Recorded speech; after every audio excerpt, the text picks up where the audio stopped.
What's up, Desktopers? Xavier Wills here for Desktop Bodybuilding, and we are back with another video. Today, it's Michael Galley and myself for another episode of a weekly bodybuilding breakdown. We've got a whole range of topics for you guys today. We've got tons. So we've got Aaron Pilates, Australian 212 IFBB Pro, still training, hoping to get to the Olympia this year. We've got Jose Raymond potentially making a comeback. Wayne D'Amelia appears on Valuetainment, the man who used to run bodybuilding pretty much in the IFBB Pro League for many years. Chris Bumstead's cycle, is he really telling the truth about how much he takes, and much, much more in this video, guys. I hope you enjoy it. And if you do like this content, please give this video a thumbs up and smash that like button. Also subscribe and hit the notification bell button. That way you'll be notified of every video that goes up from myself, Xavier Wills at Desktop Bodybuilding, and also the weekly bodybuilding breakdown that goes up weekly. Anyway, guys, I hope you enjoy this video.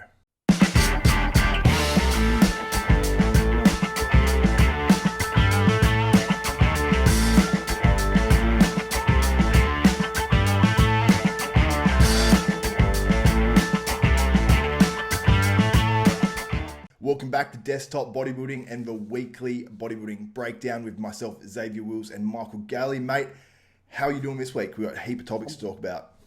We do. I'm good, considering isolation. But We did hear some good news over here in the States today with the thing that restrictions may be eased in certain areas at the start of May. So that was very encouraging to hear, because this is the first time I think I've worn my hat and my hair is just out of control. Oh, mate. So I need to get back to blue dresses. Yeah, it's not good. It's not good, man. And I've got grey. Do you have many greys? I've got heaps of greys. Oh, man. Yeah. I'm a lot younger than you. Can you see that? Oh, only tiny amount. You probably can't, but it looks good on the camera, actually, to be honest. But in person, it's not great. It's getting there. The George Clooney look. Yeah, exactly. That's what I said. I said to Tara, I want to be a silver fox. Like, just like, I'm not going to try to. I don't think I'm going to try to cover it, but maybe while I'm competing, maybe a little bit of dye goes in there or something at some point in a few years when it gets too bad. But yeah, after that, I think I'm just going full just grey. I'll probably dye it grey. Yeah, mine's getting pretty grey actually. I don't think I got my first grey till about 42, and then it just escalated from there. I'm done then. I'm done. How old are you? 30. Oh, that's right. You're still a young'un. Bloody hell. 30. Yeah. Jeez. Anyway, let's get into these topics, man, because we've got plenty to talk about in this episode. We're going to try to keep these episodes a little bit shorter and sharper, because they end up leaking on to being almost an hour, and then I'm like, got a lot of editing to do. But let's get straight into it. Jose Raymond appeared on Muscular Development, and he was the title was, is Jose Raymond making a comeback or whatever? Now, he didn't rule it out. He actually said that, he's making a comeback to training. And I was like, oh, that's what it's going to be. But he really didn't rule it out, which is sort of exciting, because the 212, we lost Jose Raymond at the same time as we lost Flex Lewis. Eduardo Correa's injured himself this year. We've got a lot of guys that have gone out or are going out. David Henry isn't placing as well as he used to. And that's really the previous top group that was competing at the Olympia. And it seemed like we had a really solid top 4 to 5 that was always going to pretty much be there. And now those guys are gone. We've got the new guard in. Kamal Elghani is, the current Mr. Olympia in the 212. You've got Derek Lunsford. But you don't have that real rock-solid star power of the 212. So the fact that Jose Raymond could potentially make a comeback is pretty exciting to me. What do you think? I'd love to see that, actually. I've been a fan of Jose for, a long time. Way back when he was doing the light heavyweights in the USAs and the Nationals years ago. Wow. I've spoken to him a few times. He's such a good guy, very down to earth. But I'd love to see him back. I think he's been missed since his retirement. Yeah, he's one guy I'd love to interview actually as well. So I've got to actually get onto him and shoot him a message, because he's one of these guys that I find, for whatever reason, very interesting to hear him talk. Like the way he talks about bodybuilding as well. He's very, I don't know how to even explain it, but he has a very good eye for bodybuilding, and people that are like that and love bodybuilding, I love to talk to. So I'd love to have him on the show. And he seems like a real character as well. He doesn't take himself too serious. He seems more like an Australian in that regard, I guess. Like, just takes the piss, doesn't take things too serious, and, just loves his bodybuilding. I used to enjoy the clips he put up with some comps. I think it was on JTV. They do a day in the life as he led into his shows. And Jose is your typical old school bodybuilder, the way he trained and ate and went about his business, and I actually really enjoyed him. I found him quite entertaining. Yeah, exactly the same as me, man. Now, how will Jose do if he comes back to the 212? Because obviously he's getting on in age a little bit more so now. He has that gnarly conditioning, so the Branch Warren look. So the way he would win it is he has to be freaky, crazy, and his waist needs to be obviously controlled. Because there's been a few comps where he's come in a bit heavier, his waist has come out a little bit. If he controls that, brings the Branch Warren freakiness, can he win a 212 Olympia? It's hard to say, man. We've got to remember that we've got some good guys up there at the moment. But I agree. If Jose can bring back, and that's what he's known for, is that sick, crazy conditioning. And he packs so much muscle onto that frame. If he can bring those two back together, and mate, there's every chance he could. I'm sure he's still been training pretty hard and regularly. I just think that's his calling card, is that condition. Bring that, and he's right up there. Yeah, and it's such a fine line in the 212 now these days because you've got guys like Aaron, and I don't know if you remember Angel, who actually placed 10th behind Aaron at the 212 Olympia. Those guys are insane. It's like Angel, I think he was probably I think Aaron was maybe slightly overlooked at the Olympia. Angel was next level overlooked. Like he's a guy that I could literally see next year, or this year, sorry, actually winning or being right up there in the 212 Olympia. I feel that strongly about it.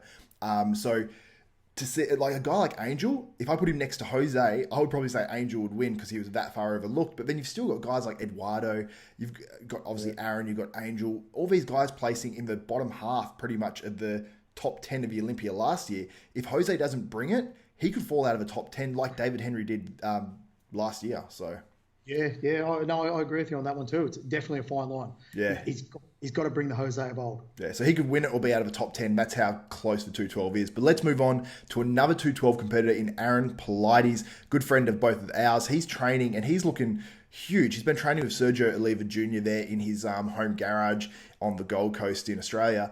And he's looking great, man. And he's one of these guys that has improved every year, pretty much without fail. There's one contest that he did at the Arnold's where I felt like he didn't improve as much. And that's when he actually competed in the same class as Samir Trudy, Ahmed Ashkanani, who won the overall there in the under 90 kilo class, which is about 200 pounds for American listeners. And he's looking great, man. And if comps go ahead and Aaron's able to travel to America, which is something we're going to talk about as well, man, he could do some serious damage in the Olympia. Yeah, Aaron's got that freaky look about him, and he's got those showy body parts like the delts, the biceps, the quads, and his hammies from the side. If the listeners haven't seen that, check out his Instagram. His hammies just drop. Like they're brilliant. But his home gym, I remember when all this went down, and he's just going, you know what? I'm just going to start putting together my home gym. And then today I just saw as well, he's got a great hack squat machine, and he's managed to somehow fit that into his garage as well. So he's covered. He's got everything he needs. He's got a good family life. If this year wasn't to go ahead, Aaron and I were actually texting yesterday, and we said, best case scenario, if that happens, put on as much quality muscle as possible this year, try and get an early qualification next year, and then head on to the O. Yeah. And I think maybe this has worked in his advantage, that extra time to pack on some serious size and, a bit more size onto his frame. Yeah. He could freak them out. Definitely. And people saying that, I've even heard pros. I heard, what's his name? Is it Arash Rabar? Is that his name? Oh, the classic guy? Yeah. I just had a total mind blank then. I was like, is that his actual name?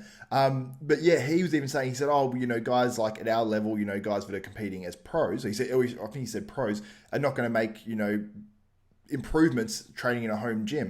And I was like, well, it depends what you got, I guess. Like if you've got all the free weights and stuff and you've got a few little machines, I think even as a pro, you can make improvements, especially a guy that's still coming up. So what do you think? I totally think. I think Aaron's put himself in the best case scenario there. He's got a step mill as well, a treadmill. He's got a TV set up now where he's got bodybuilding DVDs playing. But Aaron as well as I do. And Aaron, once he's switched on, he will do whatever it takes. Absolutely. So I've got no doubt right now. I mean, you look at him. We see his updates daily. He's looking round and freaky. Yeah, definitely. And obviously, I discussed the travel ban as well now in Australia, just for obviously the Australian pros and everyone competing. But also, this can impact things worldwide because Australia, the travel minister, I believe, came out and said Australians don't expect to travel until the end of the year or next year. So the end of the year, I assume if they're going to open things up and it's sort of touch and go around that time where they can open it up, they're probably going to wait until just before Christmas and probably let people travel over that period if that sort of falls into the timeline of when they might let people travel out of Australia, just so they can see family and stuff like that. But I don't know if that's travel coming in, going out, or how it actually works. But this is going to impact things hugely because you think about all the international sports around the world. I think the T20 World Cup was going to be in Australia, for example. There'd be no countries coming to participate in that, which is crazy to even think of. So that would rule it out for Aaron if, no one can travel. The Olympics in September, even if it gets delayed, if they're saying end of the year or next year, it makes it very hard to believe that Australians would be able to travel. And this could actually, happen in other countries as well, but they just haven't so much announced the travel restrictions internationally in other countries. So it's scary, man, because if a bunch of countries can't travel to America to, for the athletes to compete in the Olympia, does that mean the Olympia is not on, or are we going to have virtually an all Canadian or all American Olympia, which I think would have a huge asterisk on it. People talk about it, huge asterisk because, people won't be able to compete, the qualifying. But if a bunch of countries can't come to compete in it, that makes it more of an asterisk, I think. It's a tough call. I still can't believe Australia's done that, to be honest with you. I think that, anything can change, and it can change fast with what we've seen lately. But the encouraging news, like I said today, with the US looking at easing restrictions from May, well, Australia's doing a lot better, a hell of a lot better than what the US is doing at the moment. So I don't know, maybe it was a knee-jerk reaction to start with. I can't even go home if I wanted to back to Australia. I've got Jimmy's wedding in October, so I don't want to miss that. But who knows what's going to happen? Everything could change next month.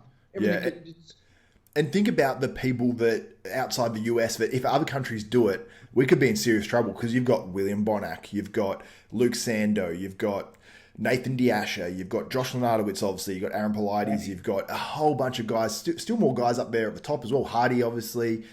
Just a ton of names that it would just rule out of the Olympia, which is, if you've ruled out half of the top 10, that makes things real hard. But I'm praying that the travel minister came out and spoke a little too early. This was only the other day, obviously, but hoping that that's the case. But at the same time, I'm still I don't want people coming in from other countries infecting all of Australia, and we have a second outbreak of it, and it ruins everything. So whatever has to happen, I guess. And I guess we'll see with other countries first, once they lift the international travel restrictions, what actually happens, and we'll sort of, I suppose, then judge our decision off that, because I think coming out and saying that, they may be just tempering Australia's expectations to go on holidays in, end of the year and stuff.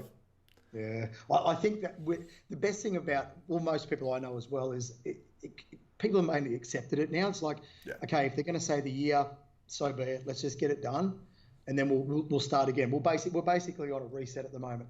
As much as it sucks, because I don't want to miss seeing the Olympia, and I can imagine the people competing would be absolutely busting to get into it. The promoters, everyone involved, so many people, and like you said, the sports worldwide. You've got the football players, our cricket team can't go anywhere and play in the World Cup or anything like that. So it's crazy, man. It's crazy. But let's move on. Let's discuss Wayne D'Amelia. He was on Valuetainment with Patrick Bet-David, and I only listened to about half of the interview so far because it goes for 2.5 hours, and when it came out it was right before my bedtime, and it's obviously morning over here now. Now, he was basically, what was he? Was he the IFBB Pro League president? I listened to the whole interview. He did say exactly what his position was. I think he was a separate company.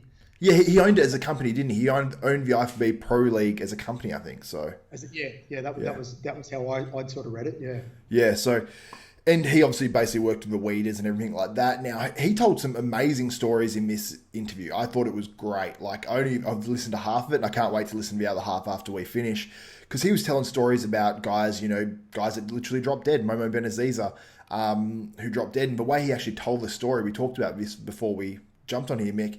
He made you feel like you were there, and it was almost chilling, like the way he actually passed, and from the diuretic use and stuff, and it was chilling. And he told the stories about Paul Dillette locking up backstage, and was it Mike Matarazzo as well? Yeah, so it was really, really interesting, and I think for you at least as well, it gave you a different perspective on Wayne D'Amelia, because when I was into bodybuilding, he basically was out when I got into it. So I got into it in the early to mid 2000s, so probably 2004. His last Olympia, I think, was a 2003 that he's running things. So what was, I suppose, the perception that I've got, and the idea I've got of Wayne, is he was a hard ass, and a lot of people didn't like him. A lot of the bodybuilders didn't like him, but some of them probably did. I don't know. But what was the perception of Wayne back then, and what do you think now after watching it? See, that's a hard thing. You got to remember, when I started, okay, so most of the 90s and up until 2003 when he left, there's no social media. So you could only go on things you may have heard, like I knew a lot of the pros back then. So you could only go on little things you could hear or what you would read in the magazines. I'm sure he had a lot of people that didn't like him, but then again, I'm sure he did. But that interview with Pat, I put it on this morning our time, and it went for 2.5 hours. It's one of the first interviews I've sat there, and I could not stop watching it. Wayne just drew me in with everything he had to say because he went through the 70s, how he came on as a promoter. You could tell Pat was extremely impressed with how Wayne is an ideas man. Yeah. How he envisioned how he wanted things to be done, not just a plain old bodybuilding show, but how he saw it to get people into the seats. So he had some remarkable stories to tell. When he discussed Mohammed Ben Aziza, which was literally as the interview started, they jumped straight to that. Now, that happened in 92. So you got to remember, I think I was 92, I was 18. So again, we just hear things. Like we knew about his death, but you just hear things here and there. And to hear him talk about it was, it was crazy. It was very, very chilling sort of, and you could tell it affected him the same way it affected when Mike Mazzarato passed away. So I'm sure there's a lot of good in Wayne. And I thought just going off that interview, he seemed like a damn good promoter, but he did also admit that, yes, he was probably a dictator in many ways, but at the end of the day, it was his ass on the line. He had to fill seats and do whatever it took. He did answer some questions at the end when names were thrown at him about bodybuilders. And one was Lee Priest, who I know got in a lot of trouble over the years and fines and stuff like that. But when he asked him, Lee Priest, and he just sat there and he thought for a second, he just said, unappreciated. Really? Which, obviously they've left, or they may be still on good terms, because you've got to remember when Wayne left, he went and started up his own organisation. That was a PDR, wasn't it? Yeah, and Lee went and competed with him. Yeah. So, but 2003, I was at that Olympia in 2003, the last one that he promoted, and it was at the Manly Bay, and it was a big comp. You got to remember John Davey, the Australian, who we were all good friends with. It was he qualified, so we all went to watch him.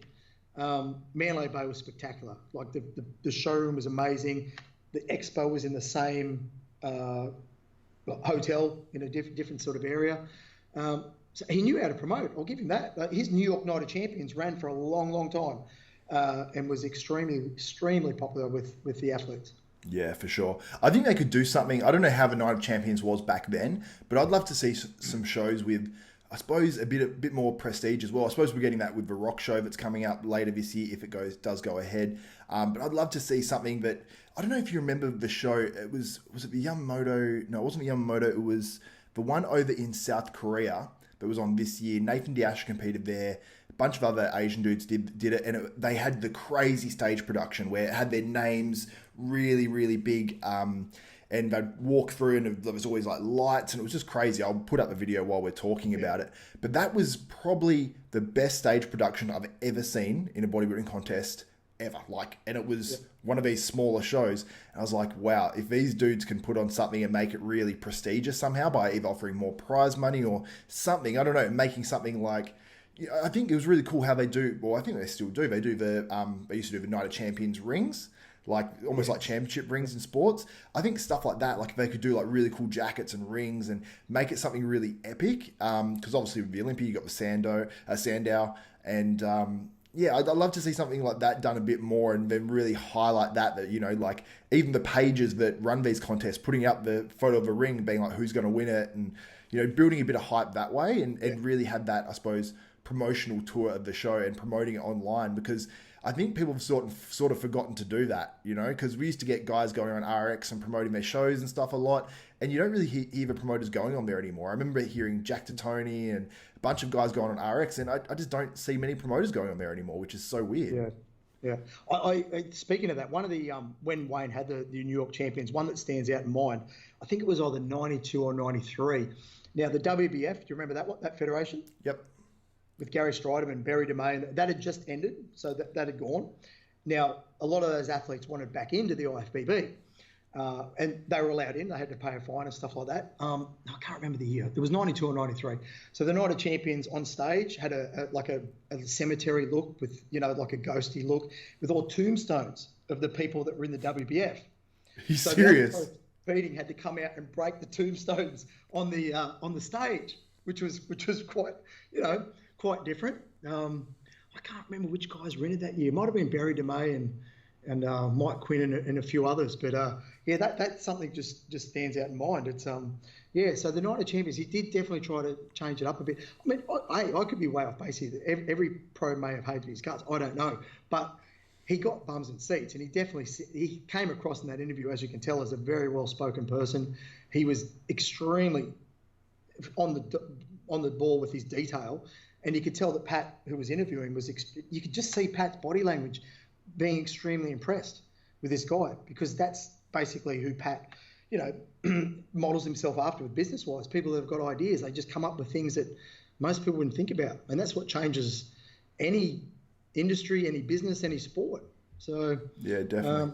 But obviously, I'll give you some statistics to that if we've got time. That 2003 Olympia that Wayne actually said on there. So he was saying they took in their expenses. So all their outlay was 1.6 million. They took in 2.3 million. So roughly, 2.2, 2.3. So say 600K. But he was also saying that there's 660 VIP tickets that they sold for $650 a piece. Whoa, that's impressive. Yeah, and there were 64 extra seats that he got allocated because he had all these other people wanting to get in that he couldn't. There was no seats left. I remember how packed it was. There was no seats left. So he organised through Mandalay Bay another 64 seats that he did for, what was it, $600 each cash. Oh, that's some good money, hey? Yeah. So what was it, 64 seats at that much? So how much would that be? Yeah. Now, the only thing that I have a beef with is this, and I understand it's a business and you've got to make money, but this is what all the pros were going on about. If you made this extra money at the end, cash, I would have been given some money to the last, to some of the placings, some of the guys that were, or it's just good money. That's a lot of money for just something that they just did at the last minute. But I remember that Olympia final. That's 17 years ago. Yeah, it's crazy. You think about how much money that is, man. Like, if he did 100 seats at $600, think about how much money that is. It's ridiculous. Is that 60K? Oh, my maths is terrible, and I don't even want to try it on this show because I'll get hammered. Well, 10 times by 600, that's 6,000. So yeah, 100 seats at $600 each is 60K. Yeah, that's crazy, isn't it? Yeah. If you had 64 people, then you're looking at what, 40K, or just under 40, just literally probably about 39K. He would have got extra in just those 64 seats. And that's US dollars as well. So we're looking at Australian 75K or so just from those extra 64 seats. That's ridiculous. And look at it now. For a VIP ticket now, I think it's $840. I could be wrong. $850 US. Wow. For a VIP ticket. Yeah, it's expensive, isn't it? But I suppose I bought one, not last year's Olympia, the Olympia before, in Australian dollars. So that was 13. I think it worked out to be 1,300 maybe. Yeah. Yeah. Oh, yeah, I wouldn't be doing it now without the dollars looking versus Australia's. Oh, dollars freaking. Because I still get paid, obviously, in Australian dollars. Oh, that sucks. We did work out a package before I came here where the dollar was at the time. Okay, let's compensate for it. But we didn't expect it to drop down to 60 cents. If it went the other way, you'd be laughing. Oh, I wouldn't say a word then. All right, let's move on. Let's discuss the next topic, and it's Lee Priest and Bob Ciccarello. I don't want to go too hard on this one because we've had a lot of this bodybuilder versus this bodybuilder lately, and people think it's a bit negative sometimes, but it's sort of got some interesting, I suppose, substance around it, because Bob Ciccarello went on Generation Iron, which is where most of this person versus this person starts, where they talk crap on there or whatever, and he basically goes on to say that, Lee Priest back in the 90s or early 2000s was, he was all about being the controversial guy. We knew that Lee wasn't afraid to say what he wanted to say and, sort of stand up for, I suppose, the athletes, or try to stand up for the athletes. And he believed he was, not placed correctly and all that sort of stuff. Bob Ciccarello basically said that he came in, I don't know if he said he was the athlete's rep at that stage, but he basically organised a meeting for some pro athletes to show up because many athletes weren't happy with certain things in the IFBB, which I assume is probably something to do with Wayne D'Amelio actually, so it sort of relates a little bit. And he said he set up a meeting at the Arnold Classic, and he said Lee Priest was nowhere to be seen, and then he said Lee Priest was 10 metres away from the door of where they were having the meeting and refused to come in. And then Lee obviously went on RX later on and said, I didn't want to go in there. And Lee literally went mental. Like, let's just not even like disguise it. He went nuts, and if you want to watch that, I'll put the link in the description because he goes absolutely off his head about Bob Ciccarello, and I won't put that stuff up because he goes hard and will get demonetized. But yeah, he went nuts, and he basically said, "Oh, well, I didn't want to not go in there because I didn't want to support the athletes. He didn't want to go in there because Bob Chick was, you know, said a few explicit. Explicit? I can't even think of a word. Explicitives? We'll go with that. Just say it's an Australian term. Yeah, he swore about Bob Ciccarello.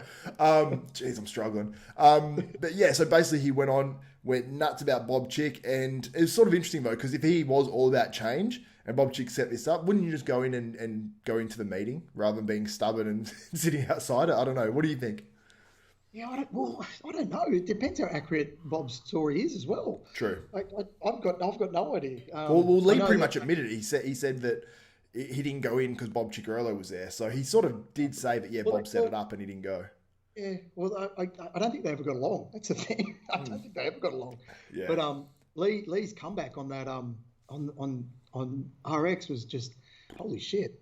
Yeah, I mean, I think it was way too far. I think sometimes Lee just says things to sometimes get maybe a little bit of a reaction, and Dave Palumbo knows that that's going to get hits as well, which is totally understandable. So it was definitely entertaining, but I didn't even watch it all, man, because it's like some of those Lee Priest videos on RX sometimes are just a bit too negative for me, but people love them. So I don't know. I guess I'm into different stuff compared to most people, but yeah, it's very interesting, and I'd love to know with Bob Ciccarello. He's had a few, I suppose, incidents with, obviously Dave Palumbo with the whole. What was that even about, man? What was that about? That was something to do with going on the Joe Rogan podcast. Oh, that's right. Yeah. Bob Ciccarello was emailing apparently, and he said, "No, someone else set him up." I'd still love to know the truth over that. Yeah, it was weird. I don't know. That sort of just went away. But I think Dave said, "Oh yeah, I forgive you," and I sort of believe you in the end, even though I think Dave really didn't. He was just like, he just wanted to go away. I think. He's like, I'm just going to let this go.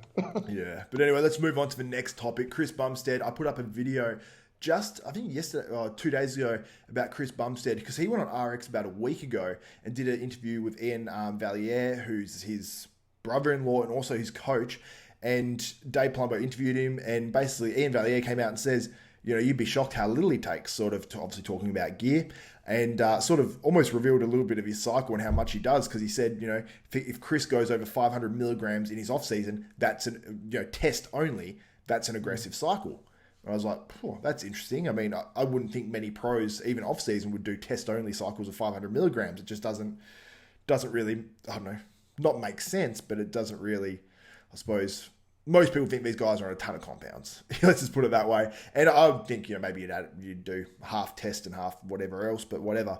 And I believe it, man, because the reason being, and they said he hasn't done insulin or growth or anything like that. And the reason I believe it is because Chris is very consistent in the way he looks physique-wise. And he seems like one of these guys, I mentioned this in my video, he seems like a Callum Von Moger who has great genetics, will grow pretty easily, and can sort of just eat a bit off their plan. Because I've seen Chris Bumstead eat as well, and he seems to eat off his plan, and he doesn't seem to get fat. It's just one of these guys that adds muscle easy and doesn't get fat. So what do you think? Do you believe it? And do you think pros lie about their cycles?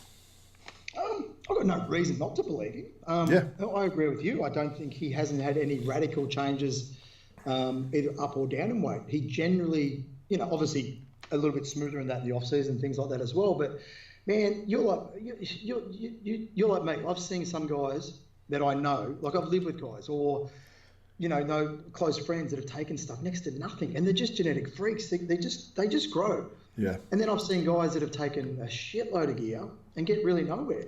Yeah. So again, it's all going to come down to your genetics. It's all going to come down to how your receptors pick it up and all those sorts of things as well. There's so many factors to it, but I've got no doubt. And I was actually happy when he said too with him, he doesn't use insulin or growth.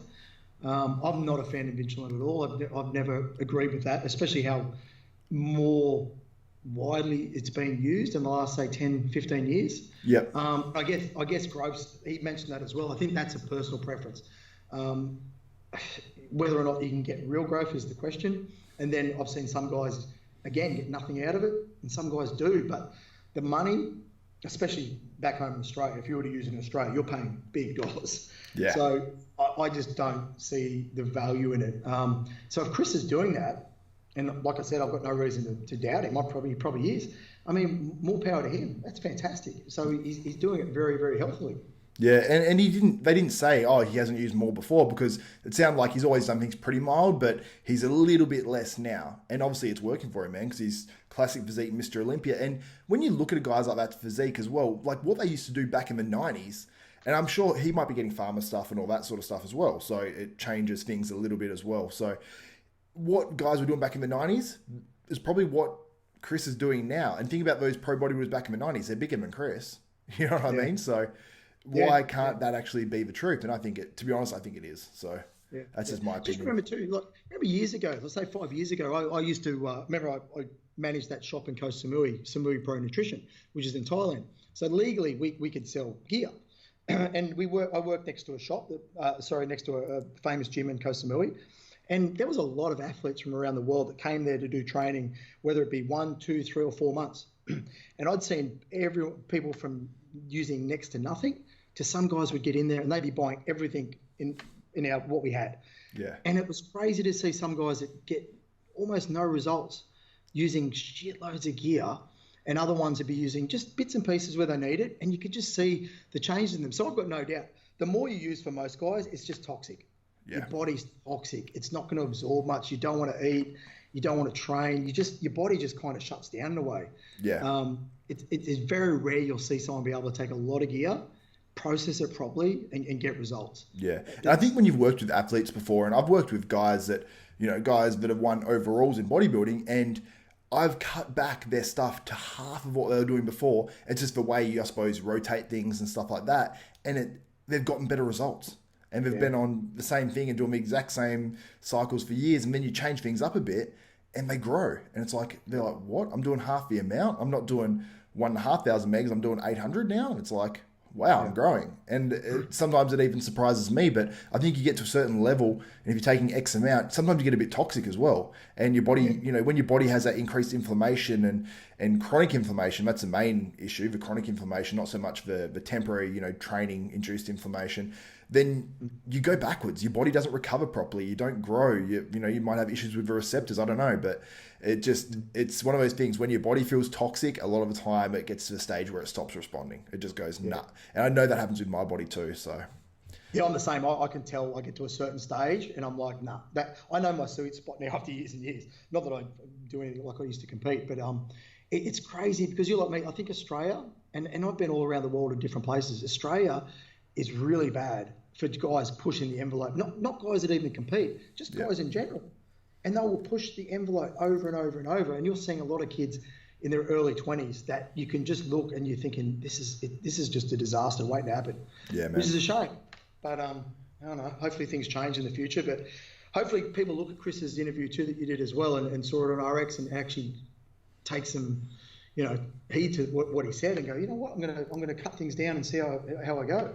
Absolutely, yeah. Totally agree, man. And that's pretty much it for the episode. Now, I want to mention a few things. I did an interview yesterday with Luke Sando, the man who finished third in last year's Arnold Classic, a guy that actually doesn't have a pro win, but probably deserves one, to be honest.